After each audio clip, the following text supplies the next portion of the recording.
the entire universe rises to meet you in that moment.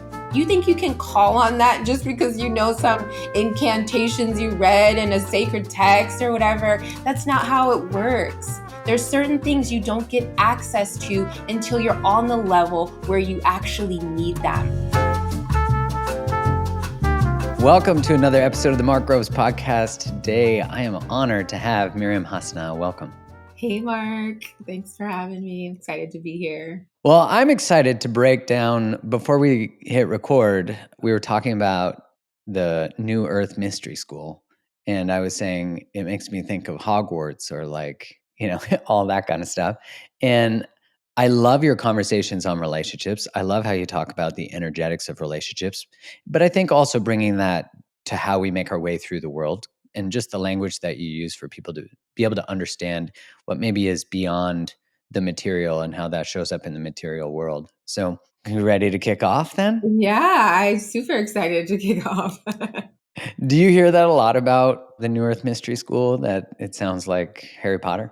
Yes, I do. And I think I do hear And that. I apologize if that is insulting, because I do know honestly, the validity. it's like the running joke in the community that you're at Hogwarts. I think it's fueled by the fact that creating the school came from a recurring dream that I had, that I started a school for X-Men. So it's That's not dope. it's not like Are you far Professor off. Xavier? Definitely not. I'm definitely not. At the time, I was sharing out a lot online about experiences that I was having. And I was doing personal, like client work, energy work with people.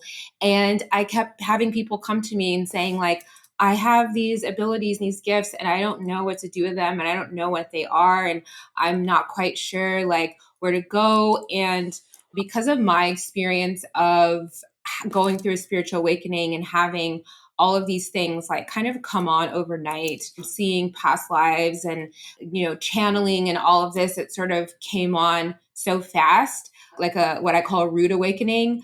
I wanted to create something that would support people that were going through this experience, so that it was just kind of like the welcoming committee. It's like, hey, you're going through a spiritual awakening. It's okay.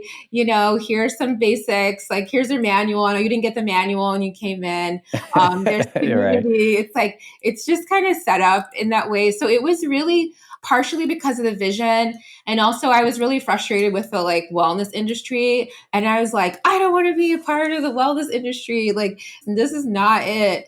And I was like, well, what can I do? Because my personal spiritual and mystical lineage and practices wasn't something that I was interested in sharing out publicly. So I wasn't trying to be a spiritual teacher. And then I also knew I didn't want to be in the wellness industry. So I was like, well, I guess I'll just create my own thing. I'll just start my own school. Yeah, the very first class was timeline jumping. And I was like, I might as well just go for it to talk about what I wanted to talk about. This is 6 years ago. So you can imagine the first class being timeline jumping. I was like, even if 5 people show up, I was like, I would just be so happy to talk to 5 people about the Mandela effect and just all the experiences that I was having and just chat with people. So yeah, obviously we attract all kinds. We attract people who are really genuinely deeply interested in understanding their experience. There's definitely curious people who come for entertainment, but they either usually get transformed or leave because there's a lot of, confronting. Triggering, a lot of triggering conversations that are happening. So if you're not really interested in being there to do the work, eventually you probably get turned off and go, or frustrated. So yeah, it kind of weeds out people, and that's part of the container and how I set it up. First, I'm curious, how would you know if you're in an awakening? And if you'd be open to sharing just a bit about yours. Yeah. And then obviously decide whether you do or do not. That's cool.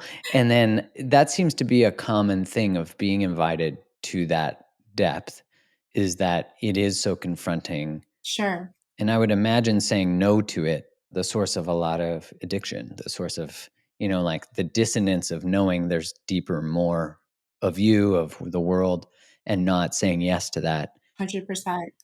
Yeah. I mean, the resistance to ourselves is really like at the heart of suffering, and that takes on a lot of different flavors and colors as we find ourselves sort of grappling with this idea of who we thought we are and who we think we need to be in society to be successful or to be loved or to be safe or to have meaning happen, right? Of the things that we think, well, this is meaningful in life. So I'm going to pursue this. I'm going to put my energy into this. And then attaining that thing and not feeling different and not being able to figure out, wait, why didn't that work? There's something else happening. So I think that an awakening can look so many different ways. Right. Like I said, I experienced what I would call a rude awakening. I know at this point, I know that part of why I set it up that way is because for a couple of different reasons. One, I had absolutely been getting messages to wake up for a while. I can look back and see that now. And I can say that was a choice point moment. That was a trigger moment. That was a trigger moment. All these things were sort of setting me up to awaken. I would say the first most significant thing that happened that could have really awakened me and shifted my whole reality was the birth of my child. Who will be 17 next month. So, give or take around 17 years ago, and then going through different losses. I went from losing my father, and then 6 months later, losing the man I was engaged to. And then my father's like, literally like his last dying words to me, like, I can't even make this up. My dad talked about to me, he said, I really tried to do my best to protect you. A lot of the things and my dad doesn't really talk like this, so he was very lucid. I remember now I look back and I was like, he was absolutely channeling his higher self because he was in and out of consciousness at that time, right? And he said to me, I was always so scared of what the world would do with someone like you who absolutely always follows their heart.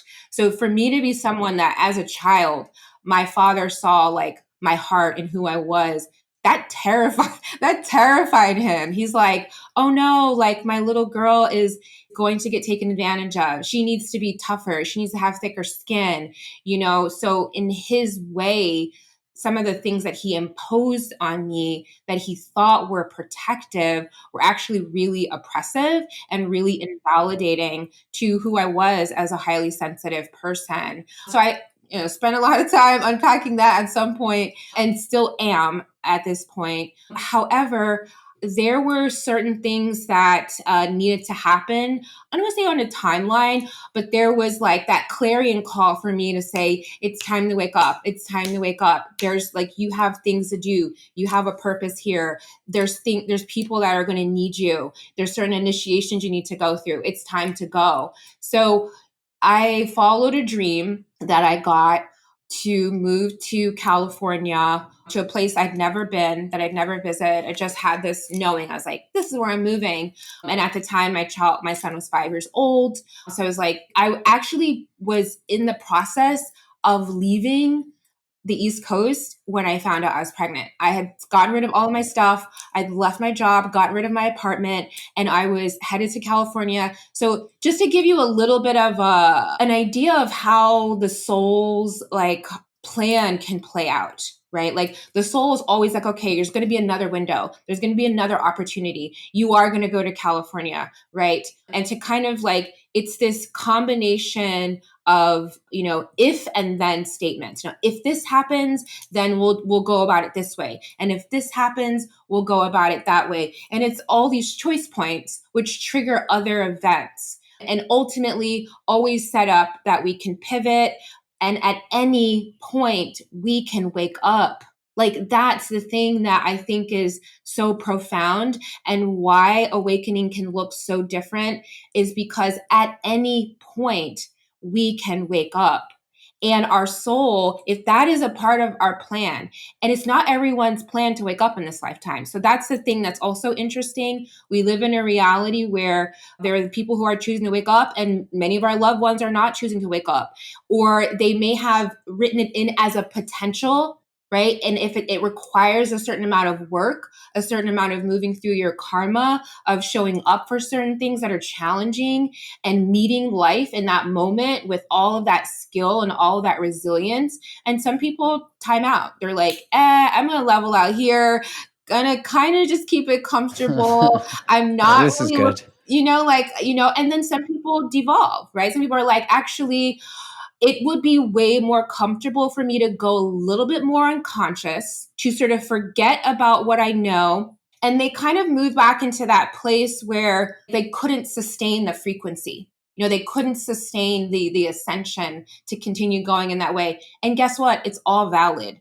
That's the thing. It's all super valid. So, and all that to say, I will share a little bit about my awakening experience. I had a near death experience. So that's why I say I had a rude That's why awakening. it's rude. Yeah, I could see that. Yeah, it was. And, it's interesting because at one point I remember thinking, like, who can I tell? Who can I tell this to? Who can I talk to about this? Like, this is just there's no way it's not gonna sound nuts.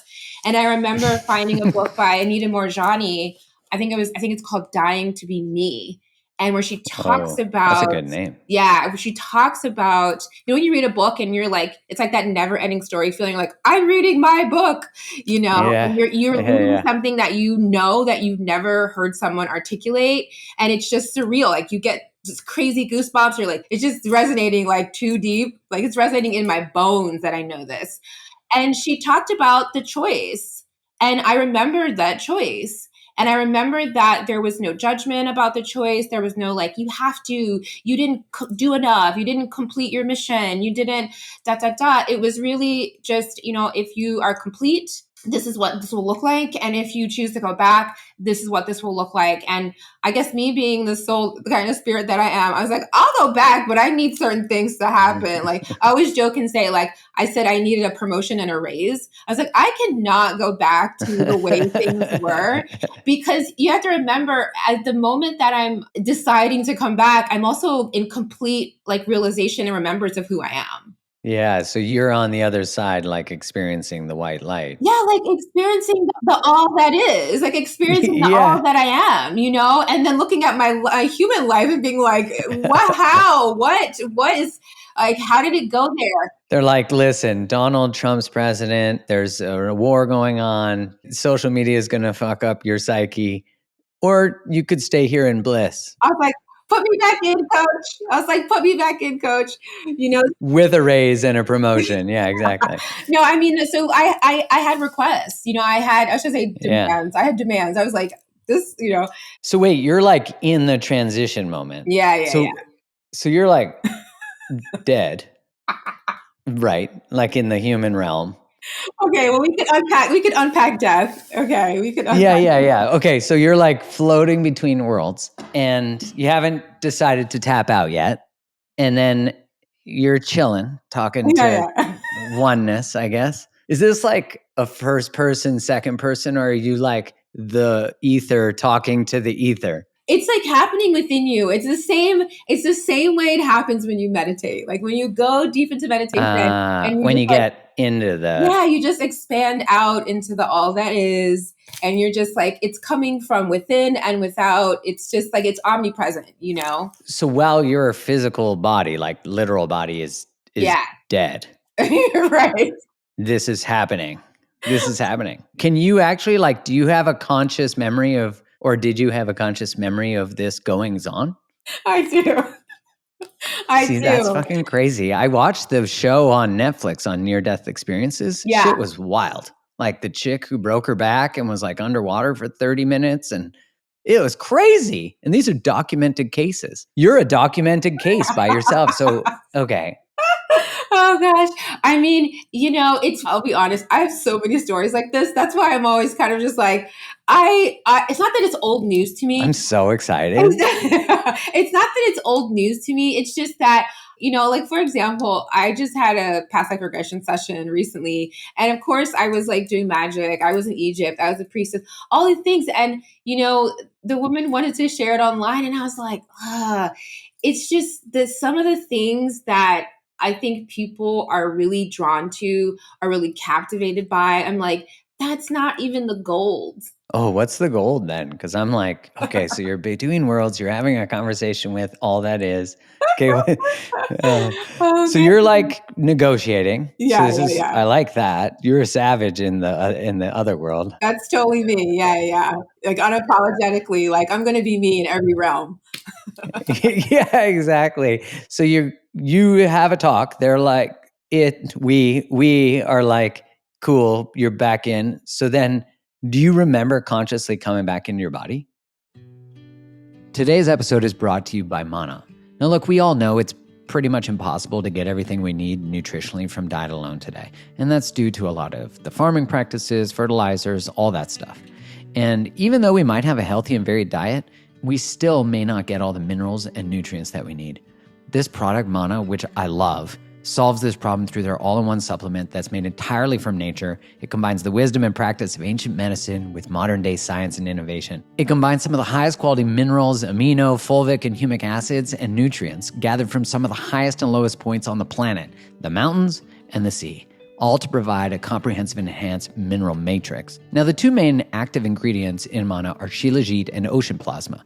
One is black, one is white, one is plant-based, and one is ocean-based, yin and yang. Now, shilajit is a natural substance. It's found mainly in the Himalayas. It's been used in Ayurvedic medicine for 5,000 years to help maintain equilibrium in the body. Clinical studies have shown that shilajit has been proven to increase strength, endurance, and prevent illness. Now, ormus, or ocean plasma, has many regenerative and healing properties and has been used for thousands of years. The benefits of Mana are insane. Shilajit and ormus, in addition to fulvic and humic acid, marine minerals, amino acids, protein, nootropics, triterpenes, magnesium, potassium, sulfur, calcium, sodium, and 88 trace minerals. They can help boost cognitive function, improve focus and memory, boost energy levels, provide faster recovery post-workout, enhance your libido and stamina, support testosterone production, and enhance immunity. The list obviously goes on and on. So I've been taking Mana every day for the last 3 months now. I love it. I've been actually noticed an increase in not just my energy levels, but also I have an Aura ring and I've been tracking my HRV, and my HRV has gone up in the last 3 months significantly by an average of 20 points. And that's even though we've just had a kid, which is crazy. So if this all sounds like you want to try it, which I'm guessing it does, and you're looking to supercharge your body, restore balance with this all-in-one solution, check out Mana. Visit manavitality.com. That's MANNAVITALITY.com. Use the code MARK20 for 20% off. Go get it now, manavitality.com. Yes. I do. I remember I've shared this before, and I'm always kind of like careful about sharing too much private stuff, but this I've shared before. The main thing that pulled me back was my child. I was scanning through, right? And I'm trying to use language to describe something that's like in a way like it's hard to describe, right? There's nothing else Yeah. like kind of had to have been there kind of thing. Trying to put words to everything to describe what is indescribable, Oh because yeah, words for were born sure. from it, not to describe it. Yeah. But I'm also pretty good at giving things language, so I do my best. I remember I mean, you do run a school. yes, yes, I do need to be able to communicate like these concepts well, right? Break them down. So I was like scanning, in a way I was scanning, like I would say how I've described it is like all consciousness. Like there were things that I knew in that moment that I was like, this is how it is.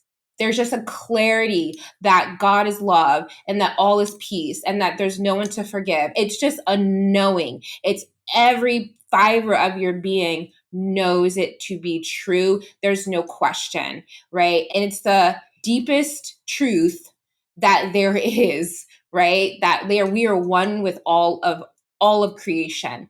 And from that place, any falseness, any illusion, any feeling of I'm not enough or like I'm not loved or I don't know who I am or my life doesn't have meaning, it cannot withstand. It is completely burned away and you are just Interesting. in this place of bliss and clarity and strength and feeling empowered, right?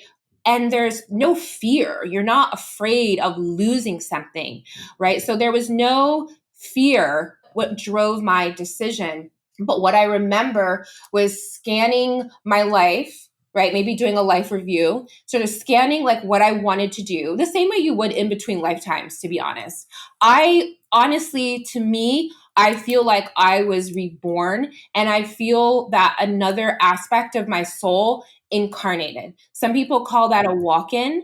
So I feel that another aspect. It's like you tap in like a 100-meter sprint. Yeah. Yeah, another part of me is like hands the baton off and is like, I'll step in, right? I'll like this aspect of my soul was like, I'll step in, and that's why when I came back to, I started having all of these gifts. I started having all these abilities, and it was almost. I think it That was. must have been It crazy. must have been kind of written in that way as well. But I also think I have a really funny birth story. My mom always talks about how right before, like, she labored for me for a good amount of time, and then for hours, nothing. Right? Hours, nothing. She just stopped laboring. And she's like, the doctors were like, I guess we'll come back. So my joke was always that I was going back and renegotiating my contracts. But when I did regression work, that was true. So what happened is, you have this idea of incarnation, and then you get close and you're like, hold on a second. It is dense here. It is like, this feels terrible. You like dip a toe in and you're like, Can you imagine coming in right now, like all these souls? I Like they mean, must, these souls that are coming in right now know exactly what they're doing. That's they're the thing. confident. There's like, they know exactly what they're doing. A lot of them are, yeah, they're just sharp. They're just masters. They're like a whole new race. It's like the boomers come in and fuck it up, fuck up real estate, fuck up no offense if you're a boomer. I think I'm like Gen X, Y, millennial, but Oh, wow. I'm going to be part of the blame too, but I feel like I'm on the shoulder of it, you know? Or like I got the downstream, like real estate's fucking expensive for me, but not. I'm so happy that I don't know what I am, because my brain doesn't work in that way. Like, I'm just like, I'm a timeless being. I don't know. Like, Okay, well, I'm trapped in a Gen Y, Gen X. So I'm curious, this yeah, walk-in thing that you talked about, yeah, yeah. and I'm so excited that we're talking about this. That feels to me like also what occurs. Okay, so in the context of like experiencing an awakening, Yes, yes. how I would describe my experience of what I would call that for me is the beginning of starting to see that all these beliefs, thoughts, feelings, systems exist and they're all constructs. And for the first time and mine was through making a decision that just took me off like life's timeline. Like I chose to end a relationship, an engagement. I was on the perfect timeline of everything I was taught to do. I decided to step out of that. And all of a sudden I was like, holy fuck, I'm people don't love me. I'm not checking off all the boxes. And I remember just thinking to myself for the first time, like, how did I get here? I'd not ever really asked myself, like consciously. Yeah, yeah, And then yeah. I read Man's Search for Meaning by Viktor Frankl, that fucking, and what I've seen through these like continuous sort of levels up or up, not to infer hierarchy, but you know what I mean, is that like these initiations, Oh, it yeah. feels like walk-ins too. Like it feels like parts of my soul are like, okay, I'm ready. I'm ready to tap in for this. Like you learned this fucking lesson, took you long enough. Like we're ready now, you know? Because sometimes Oh, I'm like, I can feel the hovering of a knowing, but I haven't gathered enough information or I need to fuck up a little more just to I make sure know. that that is true for sure. I feel like I'm in that. I'll give you a little like cheat code. So when you feel like Oh, information, please. it's not really a cheat code, it's just exercise. When you feel like information is sort of floating in your ether, like you're like, I know it. Right. Yeah. It's in your aura, like it's ethereal. And what's happened is you haven't anchored it. It hasn't stabilized in your system. It hasn't like fully come down all the way into your feet. You're not Mm. like living it fully all the way in your. Can I pull it down like a Well, so I was balloon going to with a say helium? is, one, you can ground it. And I actually I started learning about stabilization when I started making gemstone essences, because I work with flowers, and flowers as a vibrational medicine, they're very ethereal. So they help you like understand archetypal energies, and they help you understand the template level of reality, right? So it's like, here are all the building blocks. right? So flowers, they hold these codes of like, okay, here are all these different configurations of how energy and how life can be built and how it can go together to create structure, to create meaning and experiences. So that's why I started diving into like flowers, because I was like, oh, they unlock all this stuff. But then what happens is you know it on a soul level. So your soul's like killing it with your soul curriculum. But you as Right. a human is like flailing and you're like, this stuff's not helping me. like, I'm not getting anywhere, right? I know all this stuff. I'm spinning my wheels. Figuring Yes. all this stuff out, downloading and channeling all this stuff, but it doesn't help me in any practical way. So when that happens, it's actually very common. When that happens, Yeah, it is. you can ask your Akashic Records keeper to orchestrate an experience that you need for you to be able to fully embody in that knowing. Can you ask for a positive experience? Because that seems like a setup. Oh, because I'm like, all of a sudden I've got a near-death experience. I don't need that. Yes, I love that. Definitely you can, well, here's the thing. So you can have preferences, right? You can have preferences.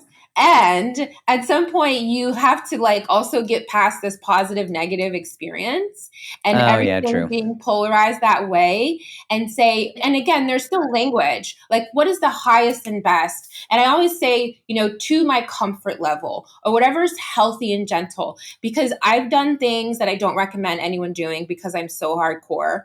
I'm like, oh, I wouldn't do that again. Like, even I've had teachers be like, I don't know if I'd go that fast. I don't know. I don't know. I think I would slow down. I think I would slow down a little bit. Like, that's kind of fast, because when I start doing my weird scientist thing and unlocking things, I think it's also part of my like neurodivergence, like it's just how I approach the reverse engineering things. Once I start seeing it unlocking, and then I'm like, I can recreate that, right? And I just taught myself how a certain dynamic in reality works, how a certain dynamic in creation works. And then I'll get confirmations from like sacred texts or like, Instagram oracle, or whatever. You just get the confirmations around the synchronicities that yes, you understand that, you unlock that.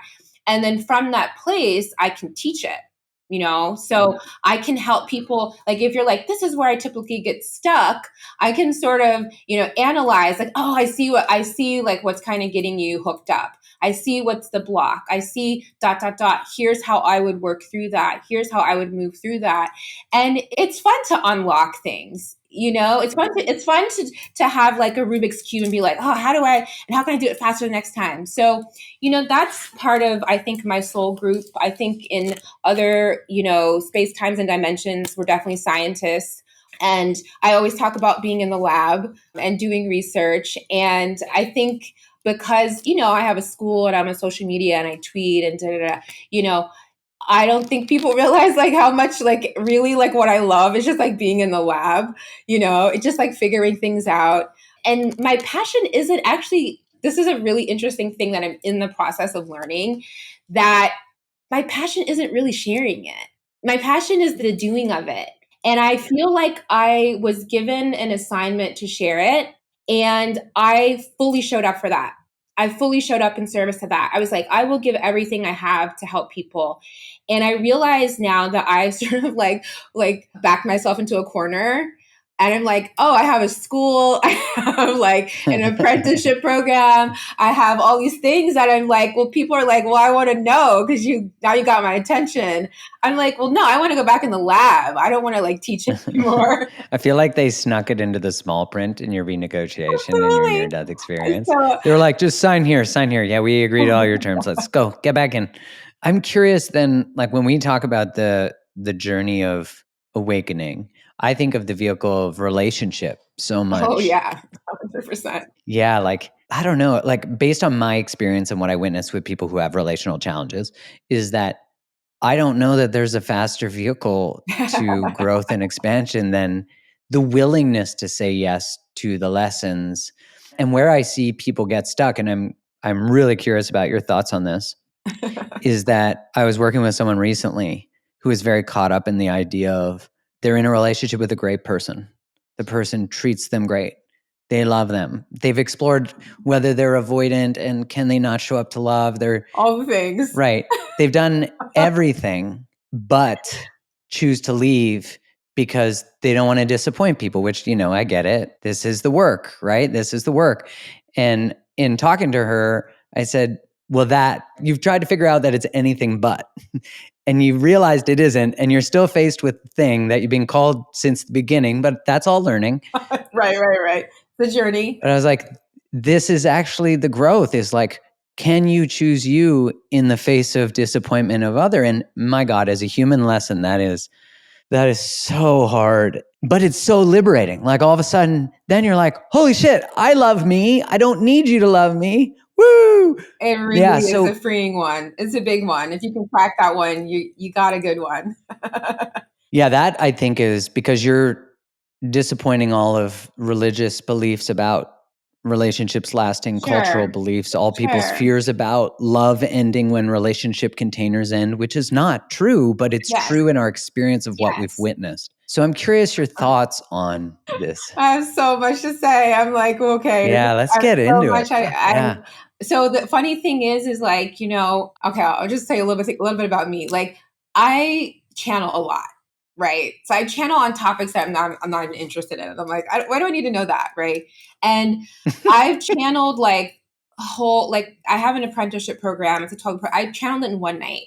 My guys were like, here's the whole thing. Here you go. I sat on it for 2 years before sharing it because I was like, people are not ready.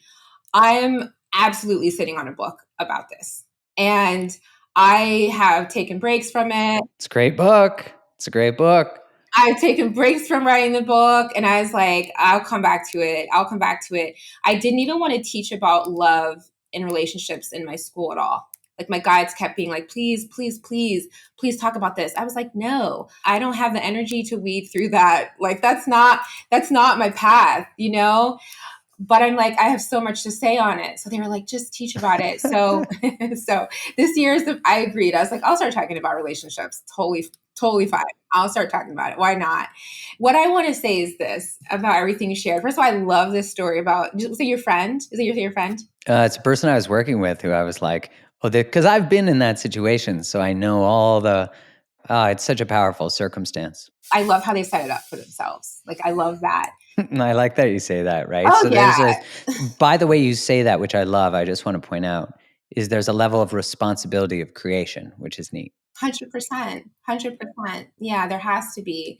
And not to fast forward to the end, but also to fast forward to the end, right? And then we can like work our way back through it. Yeah. To fast forward to the end, what you said about disappointing people and making a decision for yourself that is like where you're feeling called. Choosing yourself, yes, it's absolutely that. And I always knew that was truth. I don't know how. I always knew that is what's right. Choosing self, you mean? Yes. It's just something, I don't know how. I guess it's just one of those seeds that I came with that was like, this is not going to be able to be corrupted. Anyone can do anything. Oh, my file was totally corrupted. This is not going to be able to be corrupted. And we're giving you this because we know that you won't lose sight of it. Right. And it took me eventually being in a relationship with someone who insisted that everything in the relationship happen based on me choosing myself, that really taught me how rare it is that someone actually gets it. Yes, agreed. I get it. I've gotten it. I've been with people who didn't get it and who took it as an invalidation and who took it as a disappointment and who took it and made it everything that it was not and did not see it as this decision isn't choosing me. It's choosing love. That's the thing. It's not selfish. It's choosing love. And when you choose love, everyone benefits. But if someone's so caught up in, I was rejected, I didn't get what I wanted, it's supposed to go this way, here's how I saw it, and then you're the villain, you're the bad guy, right? Like, that's going to absolutely bring up everything. It's going to challenge everything you know. It's going to say, why did I need to go through that experience? I know what it is. oh, well, can you keep loving that person all the while they're making you the villain? And what does that look Mm, like? mm. If you're choosing love, unconditional love, right? You're choosing unconditional love. And guess what? People think they know what unconditional love is, and they're going to tell you you're not a loving person because all you care about is yourself. It's like, no, man, I'm choosing love. That's all I'm doing again and again and again. And at some point, you stop explaining yourself. You're like, I already know how you're going to take this. I can be as gentle. I can be as kind. I can have you take as much time. I have ended relationships. I'll like, let's say there's like 1 through 100. I've tried every single thing. I've done all of them. And you may think like, you're like, sometimes you're just like, I'm just going to spin the wheel because I tried it this way. I tried it that way. And people spin it, they flip it. People are so attached to the relationship story more than the actual relationship. So true. You know, they don't want love. They want the love story. And that's what I realized. The I'm like, Instagram relationship, they want you want couples goals photos. You don't want the relationship. And here's the thing. That's okay. That's right. okay. It's just when you try to force the person who wants depth, right? No, it's when you try to convince me. When you try to convince me that that's the real relationship, you got the wrong one, you know? Absolutely. And like I said, it really took me being with someone who I lost my desire to try to teach people about love. I lost my desire. I didn't lose my desire for love. I lost my desire to try to teach people because I'm like, if you don't get it, you don't get it. If you have built up all of these walls and all of these stories and all of these narratives based on, I think part of one thing that worked out well for me is because my dad was so strict. I didn't watch any Disney or films or TV growing up. I lived in a TV-less house. I didn't get that kind of programming. I always think that that actually had a bigger impact than I realized. I didn't get that kind of programming. I got modeling, right? Of course, I got modeling from the family and from my environment, but I was also very perceptive and I picked up on things. I was like, that person loves that person. That person don't love that person. Like I had a radar like of what love looked and felt like. And because of that, because I've had that discernment, I've been able to discern people's agendas, why they get into relationships that have absolutely nothing to do with the relationship. My thing is this, okay, as a society, where we are at in relationships, we are children, right? I always say, Yeah, do you want a agreed. parent or a partner? Right? They're like, wait, is that a trick question? Right. And they're like, both, and it's like, and I would also say, there's this saying in one of the mystical traditions, and I forget which one, that says, in some lifetime, everyone's been your mother. Mm. We have to remember that this like whole paper doll thing that we're doing, where it's like, I'm just back at this, I'm meeting the same energy in a different person. It's been going on for lifetimes. You think you've been dating the same person in this lifetime? It's been going on for lifetimes. So we're not just talking about like it's seeped into everything. It is the TV, it is the images, but it's seeped into our bones. It's in our bones. These relationship templates are in our bones. So when we want to start to really get free of some of this old relationship stuff, we have to do deep clearing, healing work on our whole multidimensional body, on our whole selves, our whole spirit, our whole soul, because it's that big. It's that big how incongruent we are with relationship, with relating, with collaborating, and with love, and with nature and with our mother. Mm. We are so incongruent and it's so deep. It's so profound, and it's both inspiring and heartbreaking. It's both inspiring how much more is available for us in Mm. regards to love and to relating and to connection, and to like being a part of the human family, being a part of the family of all of nature, of the plant kingdoms, all the other kingdoms and queendoms that recognize us, that are waiting for us to wake up, to be a part of the family, for the trees, for us to remember to talk to the trees. There's so much more available that's just like, hey, we're just here waiting for you children to wake up so that we can love you unconditionally, you know? And it's asking for so little back from us, just to love ourselves, just to be ourselves. Nature doesn't recognize us being out of tune with ourselves. Nature doesn't understand you don't love yourself. It doesn't compute. They only can meet you. And people ask me, how do you talk to plants? How do you talk to flowers? They meet you in that place where they know exactly who they are and they can only be who they are, and where you can only be who you are. When you can only be your most authentic self, they can communicate with you on that frequency. That's powerful because the awareness of that same frequency in relationship is that truth meets truth, right? And that's unconditional love. Like love to me, which I didn't know this till I learned it with my partner, is telling the truth, is just being it with truth. And I know this doesn't sound romantic, but I'm not concerned because romance, its definition is often codependency and unavailability. But we just had a son 9 weeks ago. He's almost 10 weeks old. Congrats. Thank you.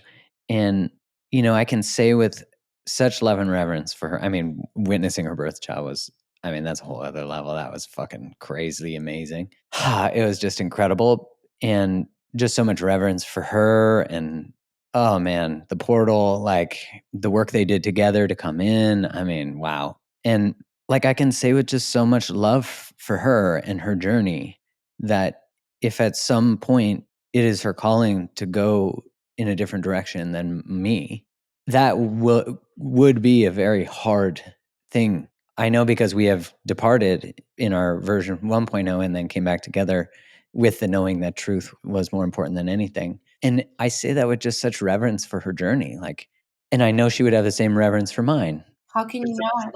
Right. Like there's so much love and freedom in that. Like that's actually where we're free to choose each other. I don't understand how we can do anything different. Right. And I think that's, you're talking about this, which I love that concept of like you're meeting the flower in truth. Okay. Well, if all of a sudden I wake up to the idea that I have not been in my truth, and I'm then going to see all the systems that shape that, the Disney movies, the culture, my mom being a narcissist, whatever all the things are that shape, and they're valid. There's a deep grief that gets accessed. It's interesting that awakenings seem to accompany deep grief, like in some way. They And can. it's, yeah, and I wonder, do you think it's because, I mean, maybe because it's just the assignment that gets you there, but I'm curious because in my experience of deep grief, I accessed a totality of emotion that I hadn't allowed myself to be in. I thought I would drown in it. And then I realized I was fucking flying. Yes. It was a weird paradox, It's not weird at all. It's one of those fundamental paradoxical truths that you can only really call on that deep reserve when you're in that place where you truly need it. I always say, like, if you broke a nail and you're like, oh, I need my angels, I need my ascended masters, like they might pull up and they're gonna send you a little energy, like a little healing. But when you're really in that grips of, let's say you are at the end of a karmic cycle, and you're really getting ready to step into something profoundly new, all of the lessons coming together, all of the experiences that helped you arrive at this moment of realization, of like profound clarity and knowing, not because you read it, but because you lived it and you showed up fully for everything, such that you were able to integrate every aspect, make meaning of every single aspect, and to synthesize all of that into something brand new, right? To bring all that together, and you're getting ready to emerge with something that's going to create expansion within the fabric of reality. You're going to call on the universe of within universes, and it's going to show up for you, and it's going to make sure that book falls off the shelf, and that you overhear that conversation, and that you have that exact divine appointment, and that you have that dream that you need, and that all the pieces get orchestrated to come together to let you know that what you're doing right now is exactly where you're meant to be. If you had any question of like, no, keep going. Like everything's, the entire universe rises to meet you in that moment. You think you can call on that just because you know some incantations you read in a sacred text or whatever? That's not how it works. There's certain things you don't get access to until you're on the level where you actually need them, until you're in those depths you don't get access. And that's the irony, is that there's a potential there to go this way, and there's a potential to go this way. And you're at that threshold, you're at that crossroads where you could decide, life is against me. Everything that's happening right now is making me question my faith, making me question everything I think I know. Or you can take all of that and see there's a grieving process. This part of what I thought I knew is going to go through a die off, right? But then what's going to emerge from that is going to be so fresh, so vibrant, so vital, that death and dying off process, you make peace with it, and if that means losing people, losing something you thought you knew, or whatever, or looking back and saying, my God, I'm grieving for all the parts of me, that all the things I went through that it took for me to get here that were fucking hard.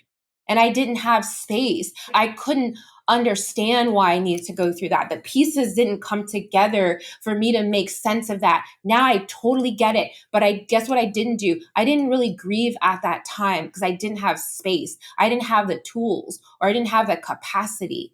So now I can look back and say, I can grieve for those parts of me that I didn't get to grieve for yet, because I'm going through a huge transformation. It's like there's those defining moments in your life where like this moment is going to define on some level who I am, and not in the version of who I thought I am, but in a real way. And it's like, I think is it Winnie the Pooh? I always forget this. Is it Winnie the Pooh, or like Alice in Wonderland? There's some quote that says something about like people don't understand ugly, because by the time you get to that place where you become who you really are, you can't be ugly, only to people that don't understand. So it's like all the things that you went through that other people might shame you for, judge you for, or be like, oh, you had that experience, oh, that's, and look down on you.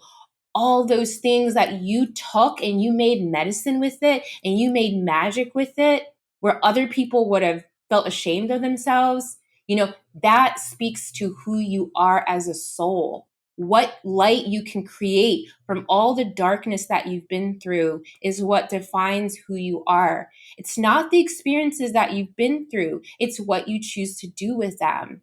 That's the thing people don't get. Someone could have come from the worst, like, environment, their story be tragic in a way, and they could decide that makes them a victim and that's their story, or that they can become one of the most inspiring people because you see they went on that hero's journey to the top of the mountain. They didn't take the easy path. You're like, wow, you incarnated into what kind of environment? And you're like, and you made it here. We love a superhero story, and it's like, again, there's those choice points along the way where you get to define who you are and how you show up for life. I don't know if I answered your question at all. I just started. You did. And that was beautiful, because I'm curious about, as follow up to that, I'm sure for you listening, there's like a thing you're going through, a challenge you're having, a Mm, question you have, a mhm, level you're mhm, moving to, a choice point, a Y in the Mhm. road, much like the Yep, person I was talking yep. about. But we seem to meet those moments in so many times in our lives. And how we approach that moment, how we see it. Is there a perspective? And because I know in listening to you talk about like the energetics of relationship and also just like how we step into that mystical, powerful place so we can be in alignment with our soul in the world. How do we do that? No small task. You're like, 5 minutes, how do we do it? Yeah, yeah, Let's see what I yeah. can do. I'm pretty good at those. I'm pretty good at the shot fire questions. I honestly, there's so many things that we can do. There's so many things that we can do. I think for me, I'll speak for myself, right? I'll speak for myself what works for me.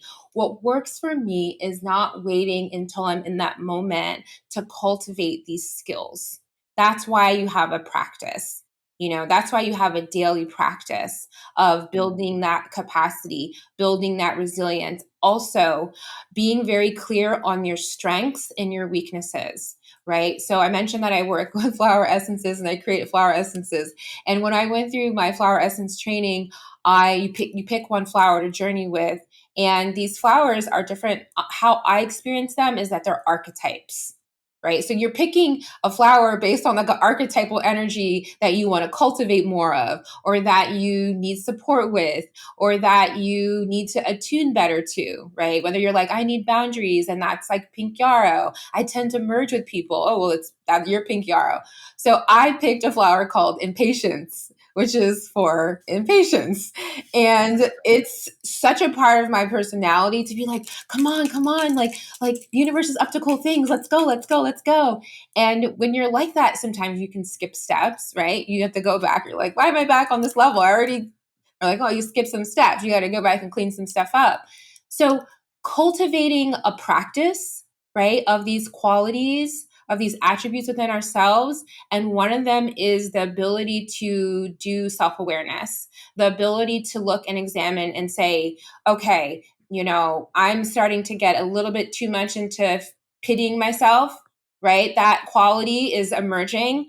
Where is that? Where's that coming from? What's that about? And you always say it's like a search and destroy mission. You're always kind of finding like, where is the root of that energy, right? Pull the little weed out. Like, where's that coming from? I don't just let that grow.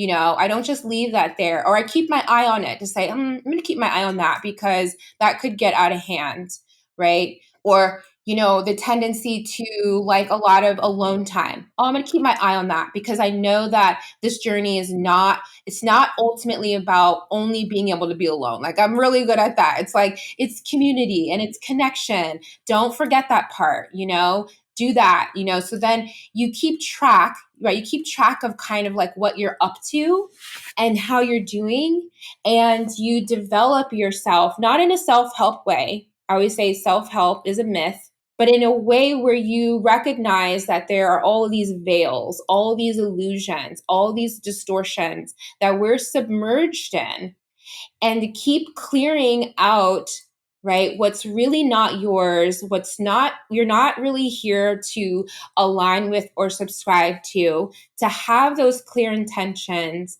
of your beliefs, and to be willing to question and dissolve your beliefs at any point that they become, they start to hold you back, right? At any point where your beliefs are starting to limit you, question them and say, oh, I see the limitation. It's my own belief around dot, dot, dot, around what I can do, around who I'm allowed to be in this next step, right? Or the belief like you can't have it all, or too good to be true, or these certain dominant kind of thought forms, programs in the matrix, right? You start to, rework your operating system of how you operate to bring yourself closer into your own divine nature, to unhook as many trappings as possible, right? Some people, that work can go all the way to the end of like, some people they go on that, they're like on that stage of their awakening process,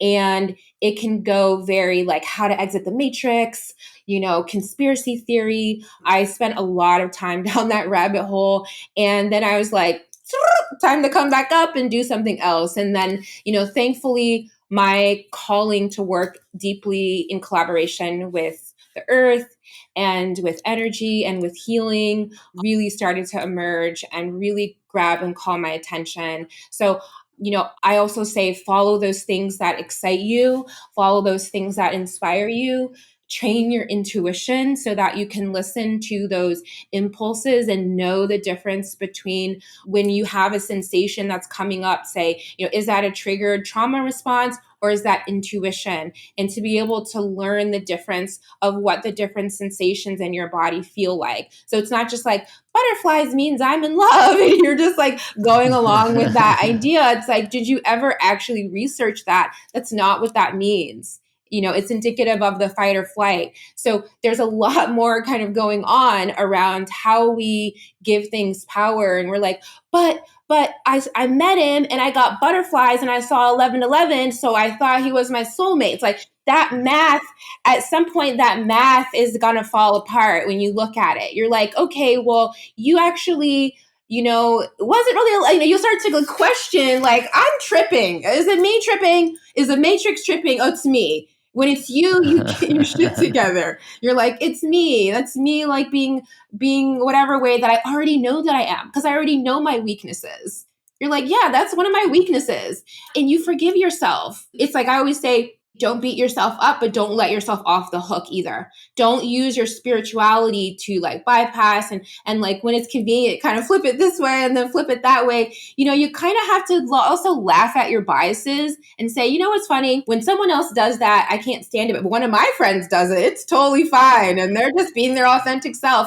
You see you make excuses for stuff and you just kind of catch yourself, and lately I've been saying, we kind of have to negotiate with our negative ego. And I was like asking my guides, I'm like, okay, well, what does this mean? Because people don't want to hear that, right? People want to hear kill your ego or whatever. So I was like, well, what do you mean negotiate with our negative ego?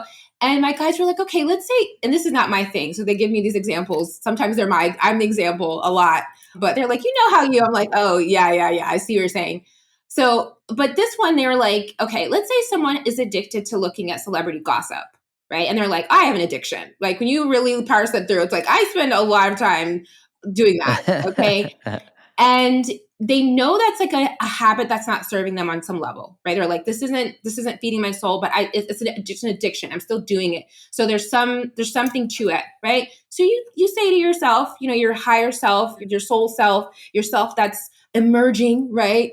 You say to yourself, okay, 10 minutes tops, but then you have to do an energy clearing to clear those thought forms because we're not letting that like really come into our life. Like you can watch it, you can zone out, whatever that's doing for you, but that can't like affect our like world. We can't let that come into our world. So you got to close that portal down, clear it out, release it, and you kind of negotiate to address the places where you could potentially self-sabotage yourself and start to, just put more playful, fun practices in place to notice like, oh, wow, I'm still holding a grudge against this thing, or I haven't forgiven myself for this thing, or I see myself, playing games in this way or trying to get certain needs met in a certain way. And you just start cleaning it up. You start cleaning up your crap. I mean, I know that doesn't sound exciting for a spiritual awakening, but it's you get started cleaning up your crap. But from that, you really an authentic love of self emerges. Not just I'm going to read my affirmations and I love myself or whatever the affirmations say, but a real genuine relationship with yourself because you're peeling back these layers of the muck, you're, as Ram Dass says, polishing the mirror, and you are cultivating those qualities within you that are beautiful, right? That are beauty. You're giving them more of center stage. It's like, sure, you still have those traits. You're like, I'm addicted to blah, blah, blah. But what naturally emerges is that you're more whole, you're more integrated, and you're more in that place of self-acceptance. And you're also more at peace with life. The other day, I actually, after I leave here, I have to go pick up my car because I got a flat tire yesterday. And It's so interesting because I live in a little, like, an area where it's very towny. So my auto shop is the same auto shop that I go to. So I call up, I'm like, hey, it's me. So the light came on my car, and should I bring it in? And the owner is the one who answered. He's like, hey, he's like, yeah, just bring it right in. Just got me right in. I'm sitting there talking to him, hanging out. He's like, oh, I'm just going to check your tires real quick. They check my tires. He's like, look at this one. You drove over a nail. So I got a nail in my tire.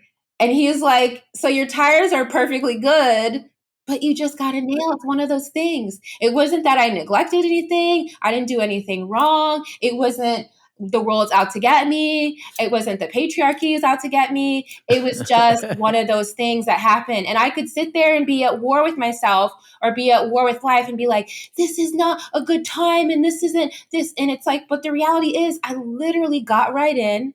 They changed to the spare. I drove right out. They ordered my tire. I dropped it off before we started talking, and I'm going to go pick it up after. It's perfect. It's like not that big of a deal. And that's the thing. You can make a mountain out of a molehill. You can take something that happens that's not what you prefer, that's not your favorite thing, and you can use that as an opportunity to be mad about everything else that you were mad about before. Or you can say, I feel frustrated. There's frustration here. What am I really frustrated about? Because it's not a tire, you know? And you ask yourself those real, deeper questions. And you say, if you can't figure out what you're frustrated about, don't forget about it. Come back.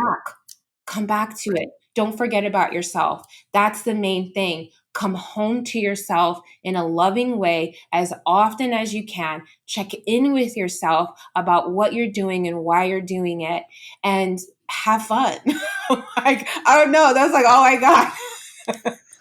Well, I mean, that's a beautiful invitation at the end. It's like, clean up all the shit, have fun while you're doing it. Maryam, I could talk to you all day. I can go into the etheric. Thank you so much for coming on and sharing, and I look forward to having you back because we got to dive deeper into all of it. But I'm curious, where can people find more of you? Yeah, thanks for asking. So we do have New Earth Mystery School, which is cool. And we have like a really beautiful community of people that have been there. Some people have been there for the whole time. Some of my old clients were some of the first people to join. So that's always really cool. So my website is maryamhasnaa.com, MaryamHasnaa.com. We do have drop-in style classes. So if you're not interested in joining the community, we do have the ability to have drop in. So we've had a lot of cool teachers, guest teachers, people from like Gabor Mate, Cindy Dale, Lee Harris, Layla Delia, like just a lot of different people that I have relationships with, all different kinds of teachers. Yeah, everything from like Qigong to like nervous system work to spirituality to like Akashic work, past life stuff. Even had a guest teacher who is an experiencer, and she works with people who have had like ET experiences and have like hybrid children. So we have like just the people that I find inspiring are the guest teachers that we have. So yeah, we have a ton of classes. I have like meditations and stuff up on my website as well. And I also have an apothecary where I offer plant medicine to support the work that we do in the school. So yeah, that's my spiel.